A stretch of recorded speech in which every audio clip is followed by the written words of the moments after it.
Allison Tandry of DIY Salvation and BetterTROM.com here to update my Resolution of the Mind podcast.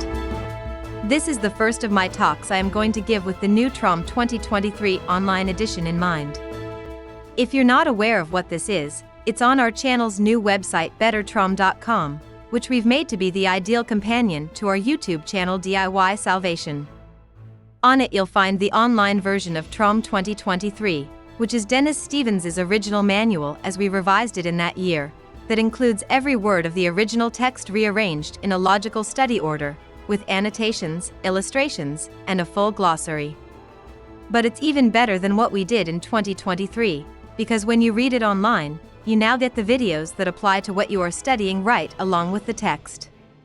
It is the finest study aid to the resolution of the mind ever created, and we welcome you to visit BetterTROM.com to avail yourself of it. This is not a beginner-friendly lecture. If you've arrived at it from the online manual or are reading the PDF of TROM 2023 and are on the chapter regarding Level 4, then this is the ideal time to listen to it. It will also make sense to you if you've listened to all of my podcasts in the order of the playlist we've published on YouTube. You can also listen to it comfortably if you've completed watching the Start Here playlist on our channel. If you haven't listened to, watched or read what I've mentioned so far, chances are a lot of what I am going to say will go over your head.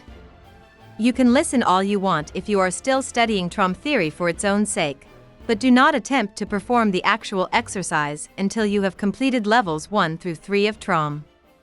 I am deathly serious about this. I remember when I was a new TROMer and I thought that I was finished with level 3 but really wasn't. On the very first command my head flooded with incidents faster than I could write them down. I stopped what I was doing, ran RI, then promptly went back to level 3, time-breaking whatever incidents I could remember from that sudden flood. No, I didn't bake my brains or go insane or anything like that. I just got a bit overwhelmed and realized I'd better do more level 3 before going on to level 4. That's all. And that one bit of re-stimulating my case not only got me to time break the ones that flooded my mind, but opened up my case enough to show me what still needed to be time broken on level 3, so I did level 3 for about 2 more months before attempting level 4 again. That's just how powerful level 4 of TROM is, and I kid you not. But as far as understanding how to do the level and actually performing the commands, level 4 is simple and straightforward. You've already learned how to time break. And that's mainly what you are going to be doing on levels 4 and 5. All you're doing now is using a set of commands to stimulate your mind to find more incidents to time break. If you've been wondering why in TROM there's all this business of to know and to not know and forcing to be known and preventing from knowing and so on, and you still don't quite understand why we beat this subject to death, you will for sure discover why on level 4 of TROM. The mind confuses past times with present time. This results in all sorts of problems, as we've discussed so far. That's why we handle the mind in the order of the postulate failure cycle chart instead of handling it in the temporal sequence of events. Now that's a mouthful, isn't it? So I'll simplify. Let's say you shout at someone, and you go through the entire postulate failure cycle and end up with them shouting at you. You started out forcing to know, and you end up being forced to know. You give someone bad news, forcing them to know it, and they in turn end up giving you bad news, forcing you to know that. You hit someone, and they restrain you. You run away, and they catch you. Then you pursue them, and they end up hitting you back. Let's say all 3 of those series of events happened with you, and when you start level 4 of TROM, you read the first command, which is, get the idea of being forced to know. What's going to come up is being shouted at, given bad news, and being hit. Other times when you were forced to know will appear, and those are all time broken. When it all quiets down, you repeat the command, and more incidents show up, and you time break all of them.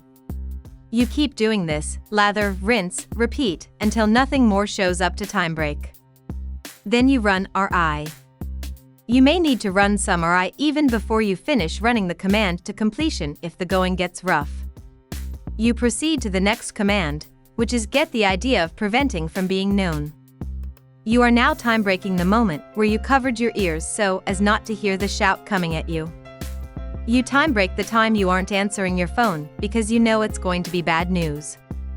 You time break the moment you dodged the punch coming at you from the person you were bullying before, moments before they successfully hit you.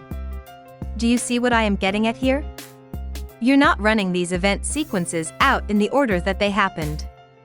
Instead, you are peeling away the layers of your mind, one class of overwhelm at a time to get to the incidents in the next class of overwhelm. And you are probably going to have to get through and repeat the list of commands more than once. In other words, once you run get the idea of forcing to know, which is command 8, and start all over again with command number 1, which is getting the idea of being forced to know, you will get more incidents to time break because you're just peeling away more and more layers of these overwhelms. You won't be finished with this level until you've gone through the whole list and nothing happens. Then you are ready for level 5. One thing to keep in mind, as always, make sure you time break everything that shows up. If you are running the overwhelm of being forced to know and during that some incidents of forcing to know or being forced to be known show up, don't do something idiotic like thinking, well, this doesn't apply to this class of overwhelm, so I won't run it. No. If it surfaces and it's charged, you run it. Always. You might just get a sensation with no perceivable incident attached to it. Time break it by being aware of that sensation and your present time environment until it fades. Same thing with an emotion. Same thing with a postulate. You are stimulating your mind with a set of commands instead of choosing what to run now. If that command stimulates anything, whether it be an incident, sensation, emotion, or postulate, you better time break it before you move on, or this level will simply not work for you. If you've arrived at level 4 and still don't completely understand the postulate failure cycle, the 8 classes of overwhelm, or the chart, you will certainly have a grasp of them after you've run this level for a while. As long as you can get the idea of being forced to know, and can get the idea of preventing from being known, and so on, this level will work for you. Follow Dennis's instructions, and my advice, and you'll get through level 4 just fine.